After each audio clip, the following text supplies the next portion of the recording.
qabanii fuulli isaanii lachuu gammachuun qabanii. Kamu waan beekamaa takka waan ta'eefin irra barreessuun qaba jee na kaasee tokko kana kalamada afoola kana keessaa qaba.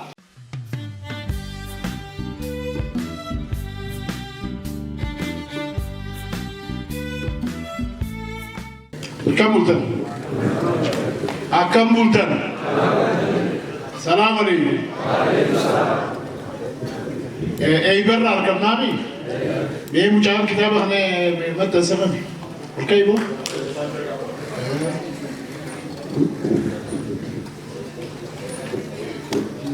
Otos.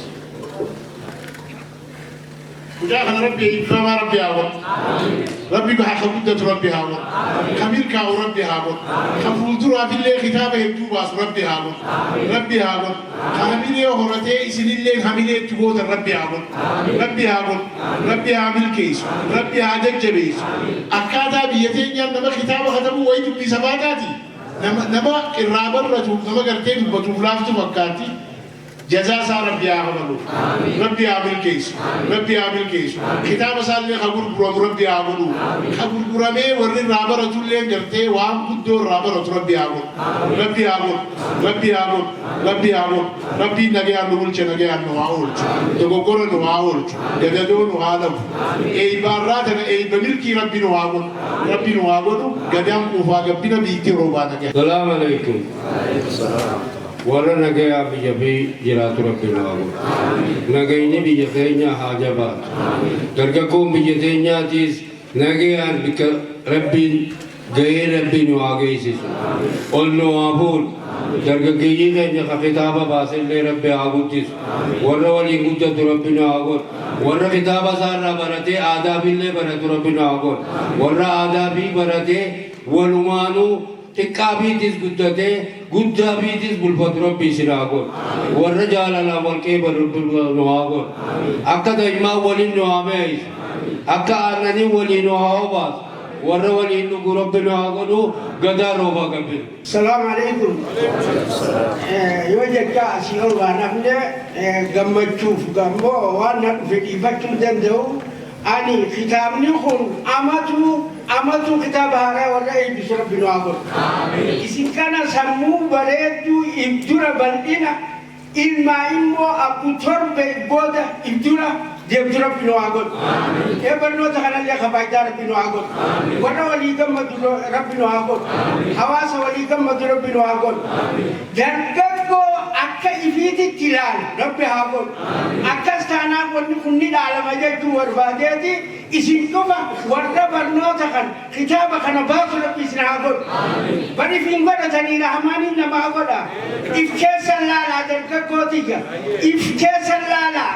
Akka ifii gammadanii gammadaaf midhaa kana haamatu baasu rabbi nu haa godhu. Ha inni baasu kana warra gartee irraa baay'ee ta'u rabbi nu haa godhu. Baafamuu midhaa nasiiba isaa rabbi nu haa tolu. Wanni takka dhalachuu midhaa osoo ta'e nasiiba sii gaarii nasiiba sii jijjiirama biyya teenyaa rabbi arra jijjiirama haaraa rabbi nu haa agarsiisu. Kitaaba haaraa dhufe waan haaraa rabbi nu haa qunnamsiisu. Jaalala rabbiif jecha wal jaalata rabbi nu haa godhu. Jaalala rabbiif jecha wal jaalata rabbi nu haa godhu. Aboo ibdura nu haa oofu. Ibdura nu haa oofu. Biyya teenya nagaa nu haa godhu. Biyya teenya nagaa nu haa godhu. Bishaan mataan naqame miilaan hanqannee yaani gubbarraa gad nageenye keenya taa'immisu. Faalaa zaalika bakki subhaana rabbikaa. Yeroo jirtu harree jirtu eessa jirtan ayyee asitti wajji shaashaa jennaan harra guyyaa gammachuutiin bakkuma jirtanii hamine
baga nagaan dhuftan.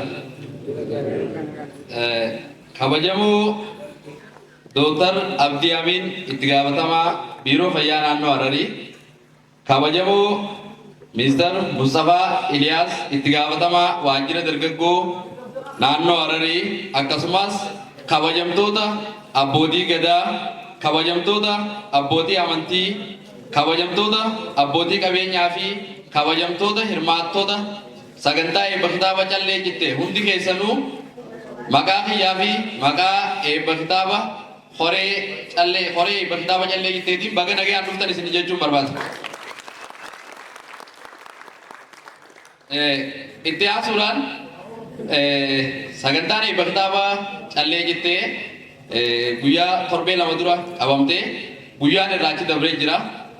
Hirmaattonni sagantaa kanaa guyyaa saniis namni lama fageenya irraa illee iddoo kanatti argamee osoo sagantaan sababa guyyaan jalaa jijjiirameef lama fageenya deemanii asitti argamanii asii iddoo biraatti deemanii jira. Akkasumallee namoonni laffaatii guddaa godhanii jiranii wanni sunillee amma har'a sagantaa kanatti illee ammaas yaamicha keenya kabajanii dhufanii jiranii maqaa kiyyaa fi maqaa horee eebba kitaaba callee jitteetiin dhiifamallee gaafachuu fi akkasumallee kan galateeffattanii barbaada. Addatti immoo keessattuu eebbi kitaaba callee jittee kun haala bareedaa kanaan akka dhiyaatuuf warroottan yaadaan qabeenyaan nu wajji jiran keessattuu hooggantoota godina Harargee Bahaa keessaa aadde Miskii Maammoo bulchituu godina Harargee Bahaa, obbo Aftaamuu Tasfaayee itti gaafatamaa paartii, akkasumas obbo Muhammad Jamaal itti gaafatamaa waajjira bulchiinsaa, akkasumas hooggantoota kolleejjii fayyaa fi wallaansaa Harar keessaa Dr. Ahmad Chief Executive Director, Mr. Addisuu Alamuu Academic Research Director, akkasumallee hooggantoota mootummoota naannoo Hararii keessaa Dr. Abdii Amin itti gaafatamaa biiroo fayyaa naannoo Harariitii fi Mr. Mustafaa Iliyaas itti gaafatamaa waajjira dargaggoo naannoo Hararii, akkasumallee abbootiin qabeenyaa heekaniin maqaa isaanii akkasitti osoo itti tuqin kaasee fi namoonni yaadaan qabeenyaan akka sagantaan eebba kitaaba callee jittee kun bakka sana ga'uuf aarsaa kafalan akka naa galateeffattanii barbaada. Xumura irratti sagantaan kun bakka sana ga'ee akka mul'atuuf akka horeetti aarsaa kafallee guyyaa sagantaan dabruus ifiifis waliin bu'aa yeroo bilbilallee waliin cufachaa sagantaan kun akka bakka sana ga'u aarsaa kafallee horee eebba kitaaba callee jitteettis asumaan akka naa galateeffattanii barbaada. Seerraa kana halluu keessaniif baay'ee galatoomaa isin jecha kabajamtoota affeeramtoota sagantaa kanaa hundi keessanuu baga guyyaa irraa nagaan geessanii aanaa baga nagaan dhuftan isin jechuu barbaada. Akkam yaa lammii koo xiqqaaf guddaan biyyaa kan jiraattan martii magaalaaf baadiyyaa baga har'a geessan qabaattanii fayyaa jaalatamtoota koo isin barfoon kiyyaa akkam nagaa jirtu hundi lammii kiyyaa kan dhiiraaf dubartii hundi ilmaan hayyaa isiniin jaalladha obboleewwan kiyyaa qaamaa fi qalbiidhaan koo taagama kiyyaa. Baga nagaan dhuftan keenya keessummoonni dachee qananiitu badhaatu aannanii madda soora lubbuu albuudaa fi foonii horattuu beeyladaa kottee fi loowwanii haadhaayyuu addunyaa haqee beektoowwanii har'a Harargeetti walgarrii ijaanii ashaqaa gammadaa hundumti keessanii lafaas ni bareeche miidhagni keessanii. Hedduu namatti tola bar guyyaan har'aati har'a wanni dhufeef waan ajaa'ibaati. Addaan faffacaanus barakka calleetti walitti deebi'uuf furmaanni kunooti obboleessa keenyaaf dhufee waan addaati hedduu namatti tola sagantaan har'aati. Baga keenya hunduu baguma geessanii guyyaan har'aan tanaa gammachuu keessanii hedduudhaan gammade intalli keessanii obboleessi keenya nu boonsee dhugaanii waggaa kuma dhibbanuuf haa turu inni hedduu galatoomaa keenya piroomoshinoonni warra sagantaa kanaas nama afeertanii. Oromoo irraa dhalannee hin qabnu makaa biraa uumaan nu nu qulqulleessee hojjechuun beeynu shiraa akkamittiin hafa dargaggoo kanarraa jeen kee dhufyaanilleen bararaa callee jette wajjin arramee wal baraa. Dargaggeessa hayyuu barreessaa kitaabaa beekumsi isaalleen barkan ajaa'ibaa ifatti mul'ise abjuu bara dhibbaa hayyuu akkanaatis beekaanutu qaba obboleessa keenya Ahmad Rooba dhufaa jiraatu inni ammas waggaa 100. Xiyyeeffannaan isaas ni tola namatti nama lammiif yaadu jechuun akkanaati godaansi seeraan alaa hafuu qaba miti. Kitaaba dubbata kanaas aanaa miti akka hin miidhamne dhaloonni qubeeti. Godaansa seeraan alaan lammiin koo miidhamtee dubartiif daa'imman kaan galaanaatti nyaate kaanis qurxummiidhaaf bar irbaata taate kaan karatti du'ee allaattii soorate kun osuma jiruu ibiddaan gubate maal himeen maal dhiisaa waan lammiin koo taate. Dubartiin karatti uleedhaan tumamtee miidhaan adda addaa irra raawwatamte daa'imni xixiqqaan hableedhaan qalamte obboleessi keenyaas kanarratti xiyyeeffate kitaabaan qopheesse jedhee callee jettee. Fileen hin jirtu. Rakkoo lammii xiyyaa hin danda'u obsu ijji koos nan dhiifne bari mimmaan cabsu godaansa seeraan alaa namoo akka dhiisu kitaaba kanallee biyya keessa raabsu dhaloota qubee marti akka irraa dubbisu kan bituu barbaadan keessaan nu dubbisu. Tapha gaafa ijoollee gaafa jiru sadoo gaafa gaara oollee hin beeyne gadadoo sana yaadachiiste obboleessa keenya gahi bakka guddoo.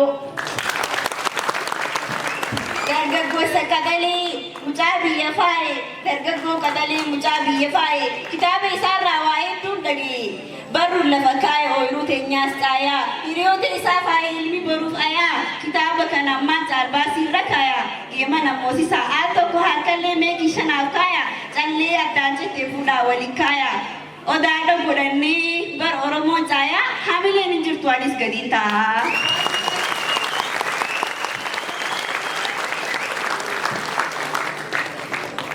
Kitaaba bareedaa qabu asoosama dubbisuu barbaannaan jaalala ijoollummaa ammas kan siif ibsu gaaga'ama gabrummaa dirmamuu hiyyummaa asxaa gootummaa fakkeenya gaarummaa ammas kan arjummaa siidaa hawaasummaa utubaa namummaa gombisaa hayyummaa ifaa qoromummaa ibsaa obbolummaa mi'aawaa akka dammaa kan qabu qimamaa gurguramuuf deemaa dhaqqabadha ammaa. Wariigama jaalalaa ammas walabummaa barruudhaan katabee dhalootaaf nuuf himaa. Gamanumaan irra ergaa kanaan qaba. Rakkoo lammii kana namni quba qaba. Furmaata isaa immoo callee jettee qaba. Oduu gammachiisaa kanaan harkaa qaba. Ciiggoon barreeffame jechisaatu baaba. Fassaruu eegallaan ni ga'e kitaaba.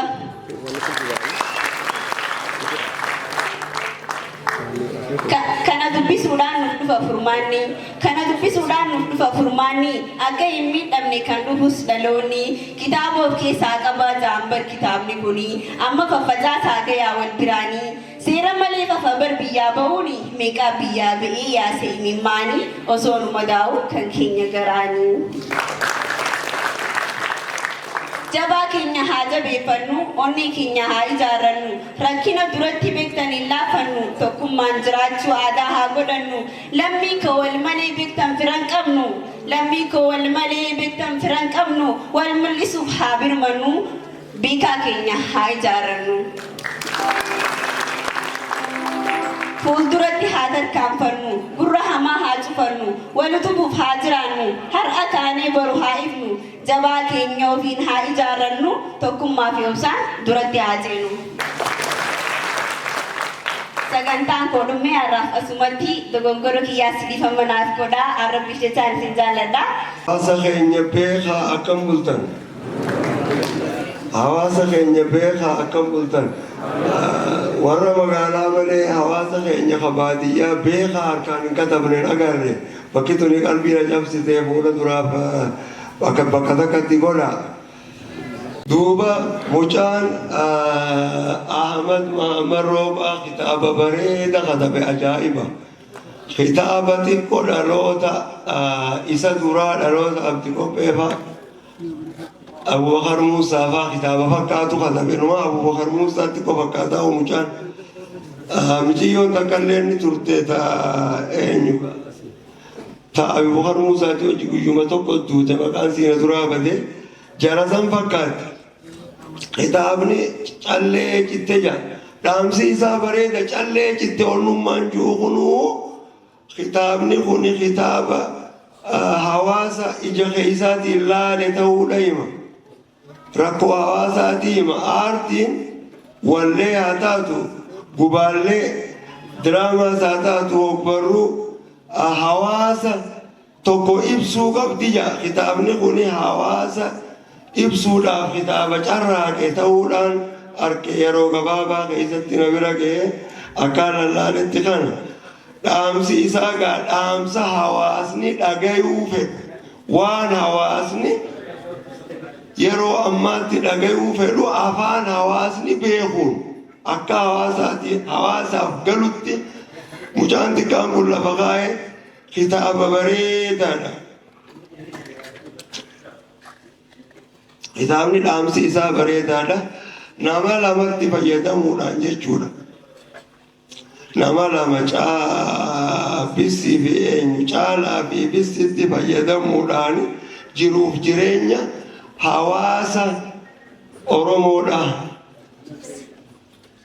Baakana fudhachuudhaan guutuu uummata kanaati akkanatti fuudhee daawwitiin daawwachiise jechuudha. Waanuma hawaasni beeku waan hawaasa keessa qalbii hawaasaa irra yaa'u afaan hawaasaatiin hawaasatti dhiyeessa. Aartiin akkana. Aartiin meeshaa hawaasaatiin jiruuf jireenya hawaasaa ibsuu danda'uudha qabdi. Dalagaan aartiidhaa waa faarsuu miti. Waa arrabsuu miti. Gaafa dur wallee daddalaynu ijoollee wajjin anaa xiqqaa hoggaan mana barnootaatii dhufuu wajji dalaga aboo kana faarsisan faarsi jedha.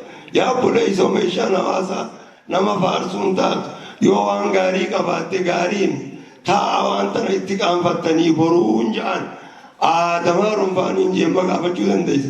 Amma na dubbisuu hin danda'an isaan sun hoggaan an dubbise akkana taate hoggaan jeen akkana jedhan jechuudha.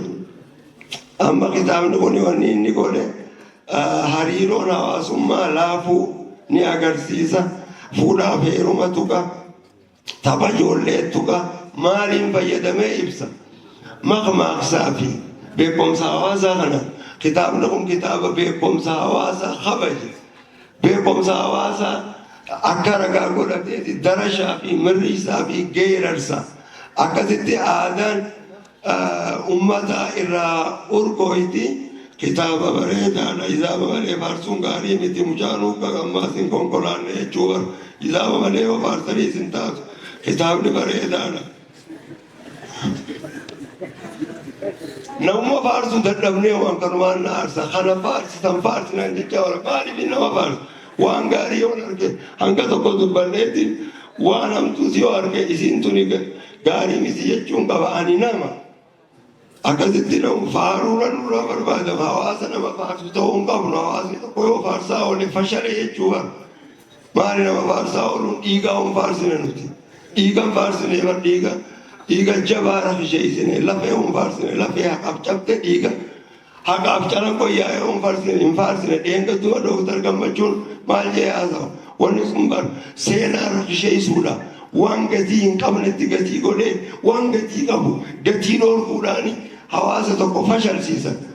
Addunyaan tuni asiin dura akkamiyyaa suusuuste yoo aadaa uummata tokkoo balleessine ummanni kun aadaan teenya ni guddate.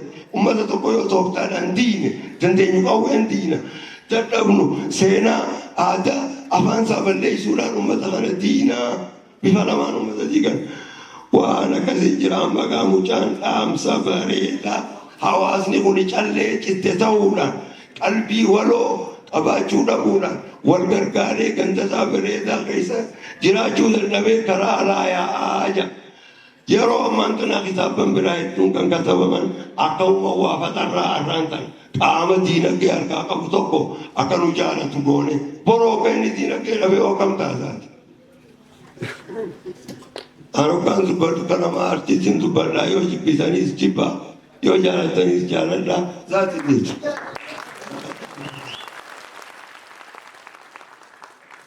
Duuba hawaasni faca'e akkasitti alatti olee baadhagee namni ol qabu dhabee maal dhabuudhaaf hawaasni akkana faca'a hawaasatti dhaba.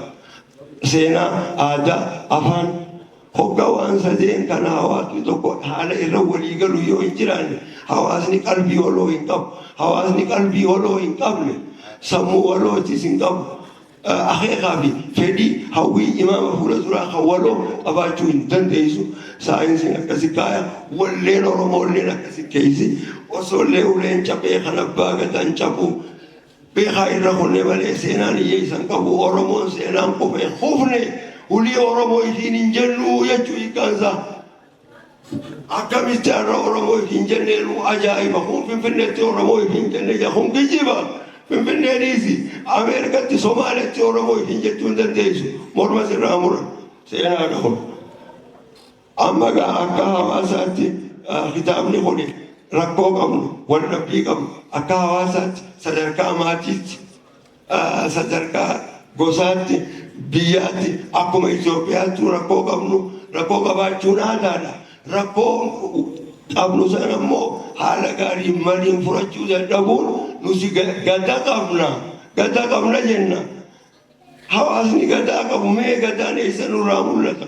Rakkoo biyyaatis taasisis seenaa qorachuun aadaa qorachuun afaan keenya irra deemanii sirriitti qorachuudhaan akkasitti rakkoo lolaami tolaan haayii kan nuti warra gadaa qabu jenna.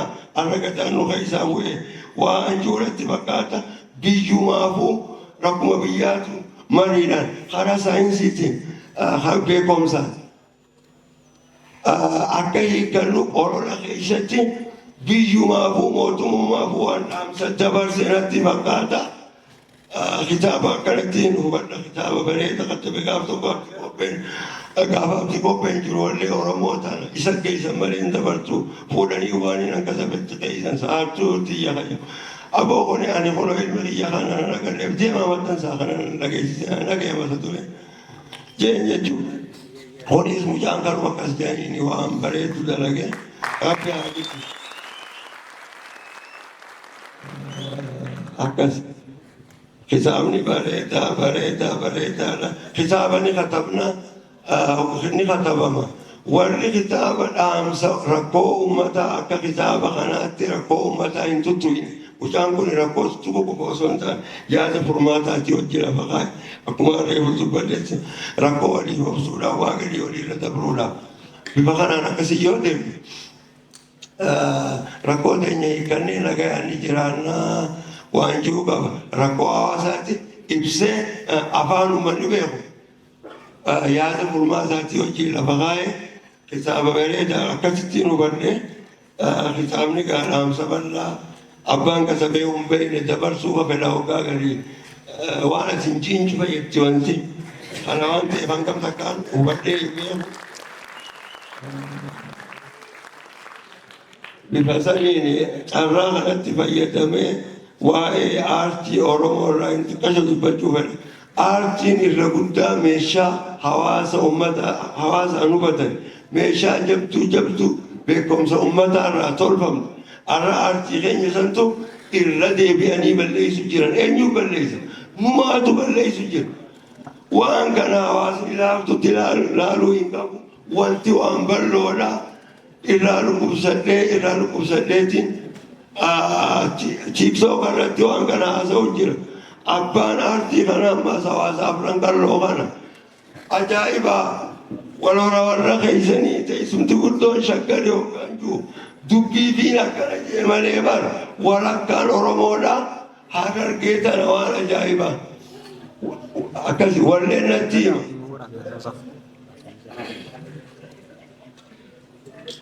Walleefis Oromummaafis aadaadhaafis nu kana bakka tana jabeessu qabda. Osoo hawaasni kun lubbuun jiru fiiganii sumuunii walitti baafatanii aadaa ifii deebisu seenaa ifii deebisu mucaan kitaaba afaan ummataatiin katabeen jedhe. Abbaan beekumsaa, abbaan aadaa, abbaan seenaa, abbaan afaanii ummata. Afaan ka ummataati, ummata kam ummatan katabne. Ammaas ummata afaan isaa malee afaan biraan qabne. Isa kanaatu abbaa afaaniiti. Saayinsiidha. Wanni ummanni kun jee hundi sirriidha dogongora ta'us. Wanni inni hin jenne hundinuu dogongora yoo sirrii ta'ellee. Akka ummanni tuujaa, akka ummanni hin jenne hin jiina jechuu jira. Amma afaan Oromoo ammaan tana kitaabni kuni warraa isa qabsiise afaan Oromoo sirreessu ummanni tokko hoggaa akka tokko ta'e seenaasaa, aadaasaa, afaansaa sirreessu qaba. Wanni biraa as keessaa dhufti waa shaniitu tokkummaa uummataa ibsa. Waan sadeen kanarra aadaa fi afaan irratti afaan Oromoo afaan uummanni beeku dubbachuu irratti waan gaarii jedhe. Afaan Oromoo afaan Oromoon ta'inii jira bar Dr. Abdusaman Mahammad. Afaan Oromoo ammaan tana jiru kun afaan Oromootiin Amaaranyaa dubbachuudha jedhanii bar. An akkamiin ta'e akka biyyatti afaan Oromoo amma jiru kun inumaatu afaan Oromoo qamisa afaan Amaaraa ukaayyatee afaan Oromoo caayaa afaan Amaaraa taa'u jeelfatee caayaa afaan Ingiliz taa'u afaan Oromootiin qaamaan wal agarra barjaartiidhaani qaamaan wal agarra jaani afaan Oromooti abooyyaan wal agarra fuula wal agarraa hootu waan uummanni Oromoon hin jenneetu afaan Oromooti jaamee Oromoo keessa deemu jira. Gabatee gurraattii jaan bilaakkoon maali gabateen gurraattiin hin ibsitu dooyaa barruu bakka namni dooyaa irra daawwatu battee barruu waan battee akkana kana jaanii kaayuu danda'a. Uummata afaan Oromoo hin beeyneetu afaan Oromoo aangoo nurra kaayuu jira. Hin ta'u kun kanatti duudha qabdi. Afaan Oromoo lama ida'uu lama Oromoo juutachi irratti hin agartu. Lamaa fi lama jenna malee lamaan bakka lamaa jenna malee afaan ka uummataati waan uummanni juujaa afaan ka waan uummanni hin jenne hin ciina jechuudha. Hin danda'u daanka Oromootii miti daadha malee hin danda'u. Kuush bira dhaqi Somaalee bira dhaqi uummata 100tu jira haa bira kana daan kun hin danda'uun kun bara. Afaan kun kita ibsaa, kita olaanaa, Abda Giyoorgis Diinagdee fa'a, Abbaa Jifaar baatu gaafa dur Minilik fakkaachuu hin danda'u deemi akkana jee jechuudha.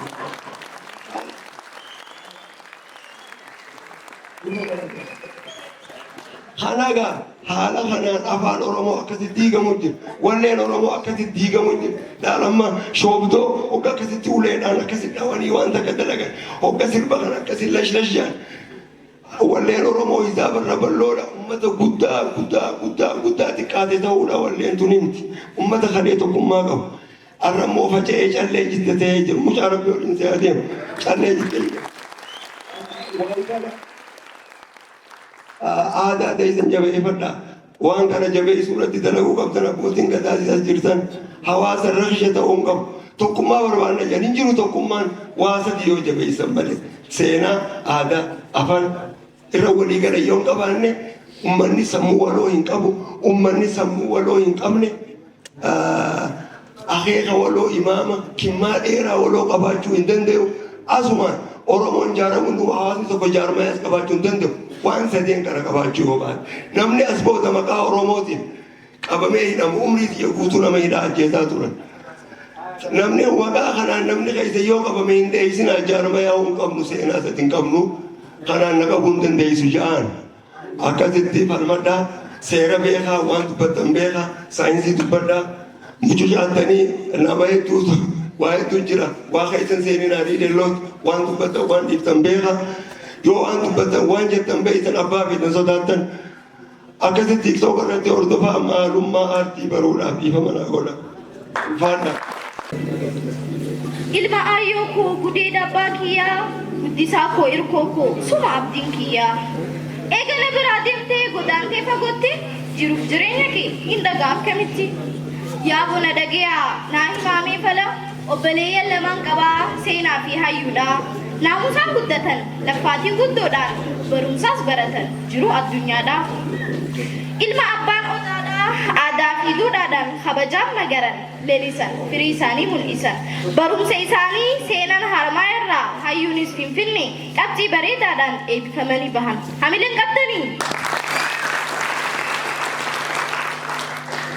hojiidhaas qabatan warra keenya sooranii firaa fi ambaafis fakkeenya tahanii abbaa koo odaa fi haati toomeetoonis du'aayii maleedha yaaduman qabanii eegasii as bahee jiruun haariinini waahilli isaanii tokko godaanii biyyarraahi isaanii bilbilee intarneet balaatiin wal argu turanii waan inni itti himee rabbumaatu beekaa ijoolleen ifjibbanii laffaatii barumsaaf naamusatti guddatan hunda wallaalanii wahisan qofa hangafni keenya seenaan qaadimaa laallatee warri dhaqanii fi ayaama qabanii guyyaa badiin qabne tokko nu laaluu dhufanii fuulli isaanii lachuu gammachuun qabanii akkana ja'anii ayyoo sossobanii walgahii fi deemnaa ayyoo nun dagatiin du'aayii teetiinii anis na gorsanii ifitti na qabanii callee mormaa qabu tana na kaayanii na biraa kutanii yoon hin gabaabse malee waliin asuu bullaa kunoo rakkoo hamtuu keessa jiranii arra dhagayaan ta'e mee maali mallini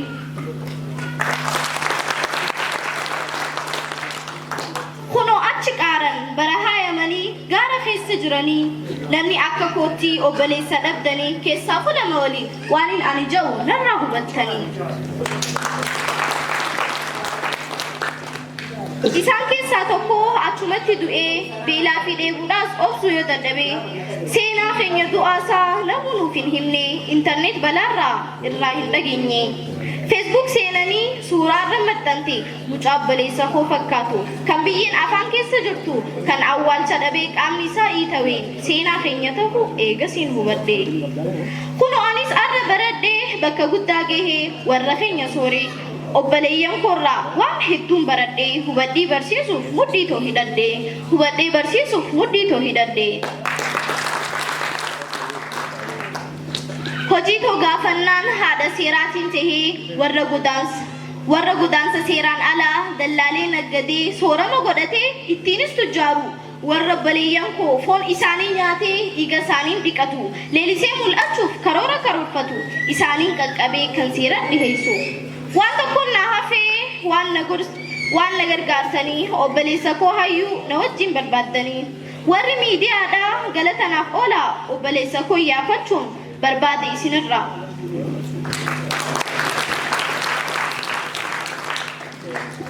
yoo asxaa barbaadee itti jijjiirame yaadalloon calleedha morma korraan baane ishee isaanuu dhabee isaanuu faxaan biyyarraa callee maannaa gooti morma kootirraa isaanuu faxaan biyya kootirraa callee maannaa gooti morma kootirraa yaa obboleetii ta'uuti xiyya xiqqoo warra keenyaa agartuu xiyyaa siifin jira kunoo anis dhufee achirraa hayyuu koo gaarii koo way garee jabeenya kee hin jayyaa agartuu waan hin ta'e hedduu qabeenyaas hin qabdu bifaas koo fixadhe akkamittiin hayyuu fi abboo qullaa isaanii gala malaa wallaalee abshir hayyuu kiyyaa tan kutte gundoodha tan dhuftu guddoodha humaa hin yaaddawin anaatu siif jira yaa obboleetii too dhiifa manaaf godhi waliin agarree bar ji'aa faggootaanii obboleetni keenyaas du'ee rabbi rahmataa godhuu fi kunoo har'a wal agarree rabbi nu haa dheeressu dhaamsa tokkoon qabaa warra biyya ambaa kottaa biyyi tolte dachii fi samiinis badhaadheetti jira hoggansi arraa kun ijoollee adeeroof adaadaa ijoollee eessumaaf haboo hundi warra gaariidha milkii isaan qaban faanni isaanii jiidha haroomayaatu deebite lafti mastuun deebitee jira tokkummaan jarmaa biyyaas waliin jijjiira akka callee cittee faffacaaneen hafnu hin toltuu barnoorraa harka wal qabannee biyya biraa kunnee addunyaa jijjiiruuf qophiidha jarana tana mirkaneessuudhaaf immoo isin hundi kaanee tokkummaa keenya haa mirkeessinu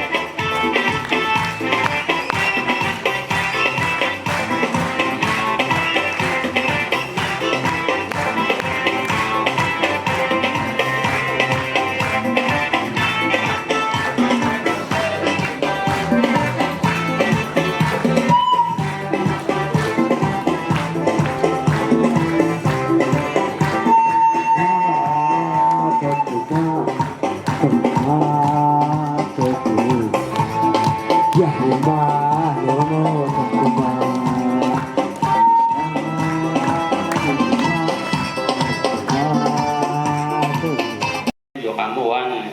beekamaa takka waan ta'eefin irra barreessuun kabajee na kakaase tokko kana kalammadaa afoola fi kana kanas keessaa qaba. Afoolonni ammoo yeroo ammaan tana dhiibbaa amma baatee teekinooloojii ammayyaa kana wajjin wal qabatee dhaloota boodaatiif dabarsuu irratti maatiin ijoolleen irraa hin dhageessu warri ammoo maatii ta'anis akka dursan afaaniin waan sila hawaasa kana ilaalata dabarsuu irratti dadhabinni yookaan ammoo laafinni waan jiruuf kanas tursiisuun dirqama keenya waa barreessuu qabna afaaniin qofa hangam qabeenya keenya dabraa ammallee dabruun sanuu laafinni amma waan jiruuf sanirrattis keessa gaggalchee mimmeeyseenii akka afoolle kun turuuf jechoonni hedduun haddar ta'an ka'ammaan tana dhaloonni ammaan tana baay'een hin beekne garuu hawaasa keessa jiran badaa jiran akka kitaaba kanaan taa'an waan hin barbaadeef kunis akkan kitaabicha barreessuuf na kakaasee jechuudha. Itti aansee qabiyyee kitaabichaa ammoo akkuma na dura tuqamee kitaabni kun waan ammaan tana ji'a kana keessaa qaba. Kitaaba asoosamaatii seenaadha. Karakteroota muraasa fudhateeti hawaasa bal'aa kana bakka bu'ee waa'ee jireenya isaa dubbachuudhaaf yaala jechuudha. Kitaabni kun kan nama afaan Oromoo dubbisuu fi barreessuu danda'u hundaati jechuudha. Itti aansee immoo kitaabni kun sadarkaa kanarra ga'uudhaaf bu'aa bahii hedduulee keessa dabre. Kanaafuu kitaaba kana keessatti warreen hanqammaa na deeggaran hedduudha. Isaan sanirraa muraasa qaamota na deeggaraniin galateeffachuu barbaada jechuudha. Irratti osoo hiifin haasa kiyya hin goolamne. Jalqaba yeroo yaada kana fidu warra diinagdeennatiin isanii jira hamma takka. Isaan san hedduun galateeffadha namoota baay'eedha. Keessattuu warra biyya Arabaa jiranii isaan sanirraa waan ka'uuf achirraa hin galateeffachuu eegalaa jechuudha. Maqaa isaanii hunda kaasuu hin danda'u yeroo sin qabnu. Kanaafuu isaan san baay'een galateeffadha. Haalaan nama jiru kanaan biyyaa ba'anii achi ta'anii akka kitaabni kun maxxanfamu na deeggara waan ta'eef akkasumas ogduunii fi waan kana barreessu intarviiwwan godhaa ture isaan irratti qorannoo gaggeessaa ture. Kanaafuu isaan san hedduun galateeffachuu barbaada. Itti aansee immoo hooggantoota yuunivarsiitii Haramaa koolleejjii fayyaa fi wallaansaa Harar baay'een galateeffachuu barbaada. Isaanis deeggarsaan taasisanii waan qabaniif jechuudha. Akkasumas bulchiinsa godina Harargee Bahaa hedduun galateeffachuu barbaada. Galma kana fakkaatu bilisa nu kennanii deeggarsa biraa waan barbaachisus nu deeggaranii jiru jechuudha. Baay'een ogbarruu Oromoo guddisuun gahee keenya jedhanii itti gaafatamummaa isaanii waan ba'aniif isaanis ni galateeffadhaani. Akkasumas hooggantoota naannoo Hararii ittis baay'een galateeffachuu barbaada. Akkasumas horee sagantaa eebba kanaa baay'een galateeffachuu barbaada. Hedduu itti hidhamanii sagantaan kun akka milkaa'uuf gufuu hunda dandamatanii sadarkaa kanarraa waan ga'aniif isaanis hedduun galateeffachuu barbaada. Dhuunfaatti ammoo namootaan dhuunfaadhaan galateeffachuu barbaadus ni qaba namoota muraasa jechuudha. Fakkeenyaaf aadde Tisaay Zakariyaa hedduun galateeffachuu barbaada. Isaanis baay'ee warra amileen itti godhaa turan keessaa tokko Dr. Abdii Amin akkasumas hooggantoota koolleejjii fayyaa fi wallaansaa Harar yuunivarsiitii Haramaa kabajamoo Dr. Ahmad Mahammad akkasumas obbo Addisuu Alamuu isaan kanas hedduun galateeffachuu barbaada. Haala yerootii wajjin wal qabatee haalli waan hin mijaa'iniif nu gidduutti argamuu baatanillee akka nu bira jiranii fi kan adamsa nu godhanii jiranii kanaafuu isaanis hedduun galateeffadha. Dhumarratti immoo hirmaattota sagantaa kanaa warri sagantaa keenya kana afeerraa keenya kabajanii asitti argamtan hundi keessanuu onnee irraa isin galateeffadha. Haasa kiyya keessatti namni osoo hin galateeffatin bira hotu waan jiraachuu danda'uuf akka dhiifama naa godhan warri beeksisuudhaa fi waan garaagaraatiin illee kan hin beeknes quuqama maqeessa isaanirraa haqee karaa sooshaal miidiyaatiinis karaa adda addaatiinis kitaaba kana Oromoo warri godhaa turanis hedduu waan ta'aniif maqaa isaanii kaasuu hin danda'u. Isaanis baay'een galatoomfadha. Yoo dogoggorina of kolchaa galatooma.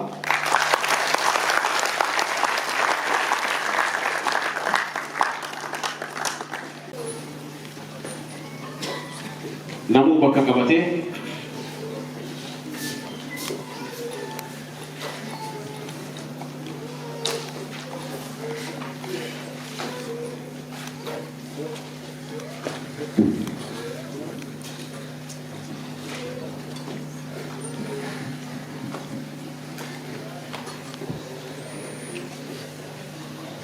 Dr. Ibsa gara waltajjii Hotaa Dr. Ibsa Musa Hamileena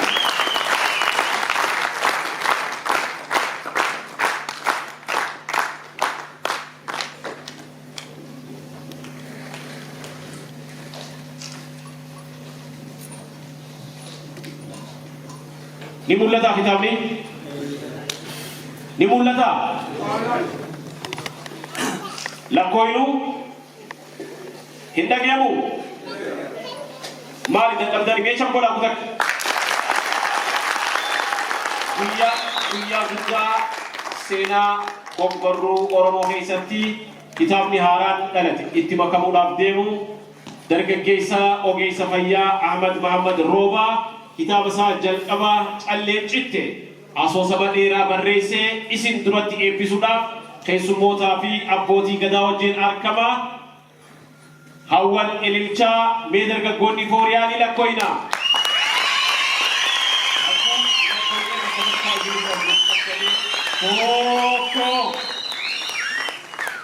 Toko lama kitaabni callee cittee asoosamni eebbifamee jira sadii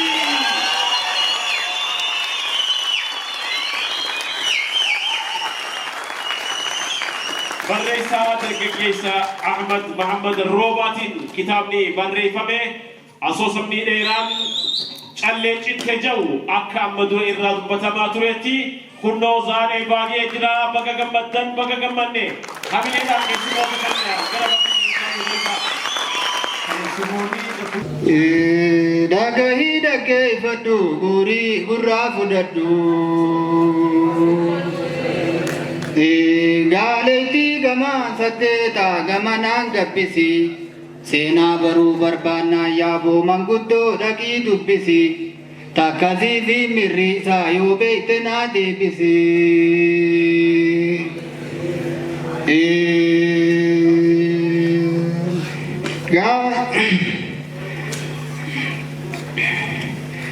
Doobbaaloon karrayyuu ulullooloo nanniyyaa waa meeqa keessa turre kunoo waa meeqa keessa kunne baga nagaa wal garre yaa boleeyyan kiyyaa deemana taatu malee lookoo kanaan agarre haadi gaalagaa malee dukkoo kanaan agarre killee guchiidhaa malee qurfoo kanaan agarre bu'aa ifaa jiiteetii yaa aammee keenya baga ijaan agarre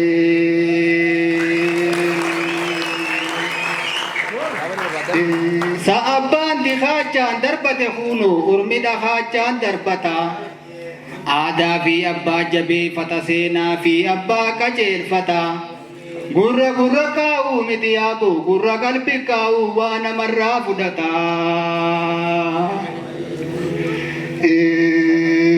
baga nagaan dhuftanii warri ergaan teenya geesse kabajaa keessummaa dhaaqee roobaase kunoo saayilii isiniin naannesse joolleenis caayaa hafte manguddoonis gatteesse dhaamsa tokkoon si qabaa yooni narraa dhageesse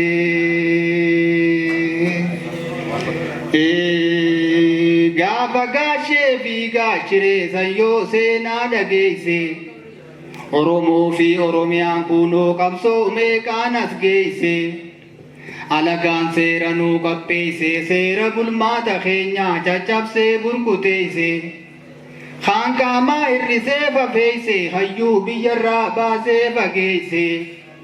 Eenyummaa teenya xiqqeeyse huunoo aadaa teenya busheeyse. Seenaa taan awwaalee taan facaasee bittinneeyse. Seenaa facaatee badde amma tasoo samaan qopheeyse.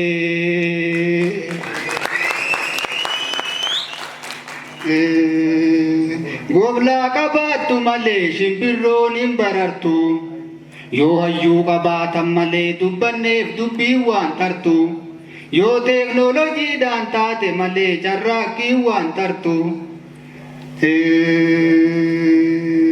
Afoola qabaatan malee hogbarruu lafaan magartu. Hogbarruu qabaatan malee addunyaan dhugaa teenyan gartu.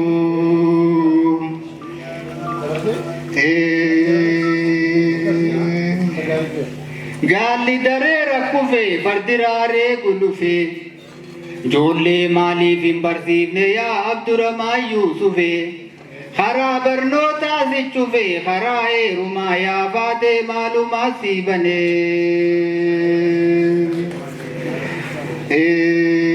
Waa dhabdaniin daarina rakkatanii ni raarina. Dardara keenyaan gorsamee onattillee naarina. Obboleessi guyyaa keen oolu guyyaa obboleessaan oolini. Takka jarraaqachuu takka barachuu sooshaal miidiyaa irra teessee wowwow jechaan oolini.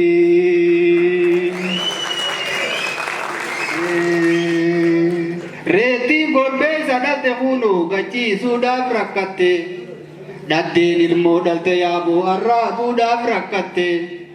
Kuruphoonis lakkuu dhalte arraabuudhaaf rakkatte. Baradhaa wal barsiisaa yaa Oromoo teenya karaa kanaan yakkatte.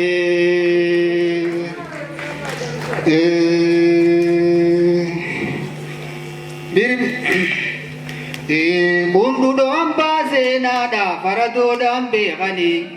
Dabbaal gaara mootii kuunoo hurreedhaan beekanii. Biddeena nama kuubsu eelerrattuu beekanii. Jaarsa haasaweeddaan galchu kuunoo ciqilerrattuu beekanii. Dureessa loon qabu kuluusaatiin beekanii. Haramaayaa yuunivarsitii bara baraan hayyoo ta'uu mishuun beekanii.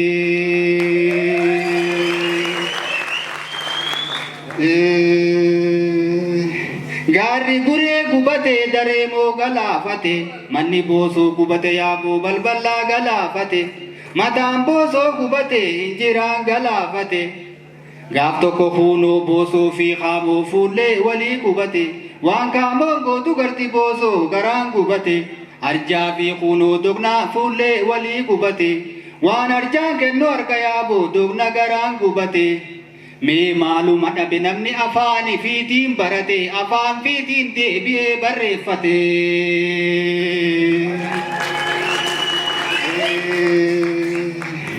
Gaarri gamaa shokokkee hagamanaa daannisa. Gaarri gamaa shokokkee hagamanaa daannisa.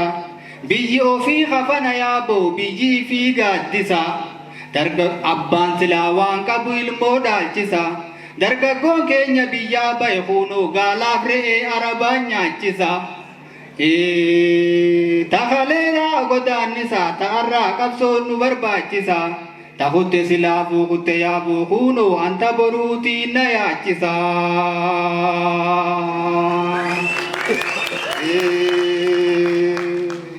Yaaboo kunoo gursumiin bulee baabbilettiin bariisifadhe.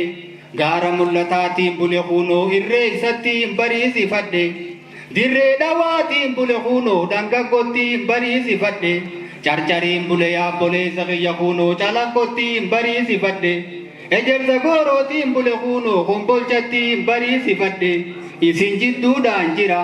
Isinumaa fi rabbiin iyyaa Oromoo tiyya mataa ol qabadhe.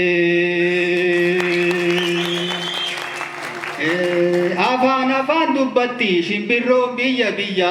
Isittillee dheeressuudhaan sakiyya. Rakkatan malee beekan eenyuu fira kiyya eenyuu diina kiyya. Walumaa yaaduu tanaafuu galatoomaa yaa obboleeyyan kiyya. Aannan bulee kan manaa jira dubbiin ammanaa.